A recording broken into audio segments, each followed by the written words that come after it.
તમારું શું નામ છે? गवार लाला भाई है ना भाई।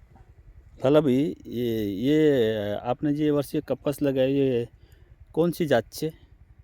માઇકોનો 701। માઇકોનો 601 છે, બરાબર.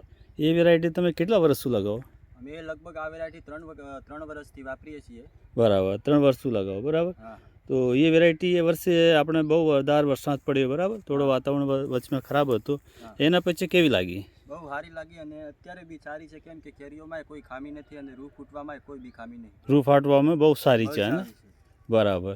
આપણે જે બીજી વેરાયટી આજુબાજુમાં લાગેલી છે હા, એ પ્રમાણે એના કમ્પેરિઝનમાં એ વેરાયટી કેવી છે? એના કરતાં સારી છે કે કેવી? ના, એના કરતાં બહુ સારી છે। બહુ સારી છે, બરાબર ને? બહુ સરસ છે, સરસ વેરાયટી છે. એમાં આપણે અત્યારે ગુલાબી ઈયળનો બી કોઈ લાગતો નહીં, એમાં ગુલાબી ચૂસ્યું જેવું કોઈ જીવાત જેવું ના અટેક? ના, જીવાત નહીં, કશું નહીં। જીવાત પહેલાથી પણ દવા દવા એટલે છાંટી, પછી બરાબર. બધું સારું થઈ ગયું। બધું સારું થઈ ગયું. और આપણે ये वेराइटी में જોવા જાઓ તો એમાં એક લાइन में जो सीरीज बंद છે ને કેરી? सीरीज बंद છે, हाँ 6-7 होगी। हाँ, 6-7 કેરી डाली में। દરેક લાइन पे જો ને ये છોડ पे જો આપણે, બરાબર. એના ઉપર બી જો હે પૂરા એકદમ सीरीज बंद જેવી લાગે, બરાબર. सीरीज बंद છે।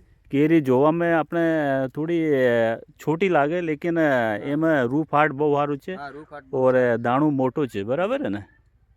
और વજન એમાં સારું છે, હે? વજન બી સારો છે। હા. તો એ વેરાયટી આપણે બીજા ખેડૂત માટે તમારા અનુભવ પ્રમાણે કેવી રહેશે? બીજા ખેડૂત માટે એકદમ અતિ સુંદર રહેશે।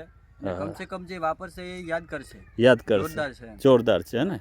એને મતલબ ફાયદો થશે, બરાબર. ફાયદો 100% થશે। કેમ કે અમને લગભગ મહેનત કરી એટલે આટલું બધું ફળ મળે છે, તો એમને પછી મહેનત કરે તો એવું ફળ મળી જાય। મળી જાઓ, બરાબર.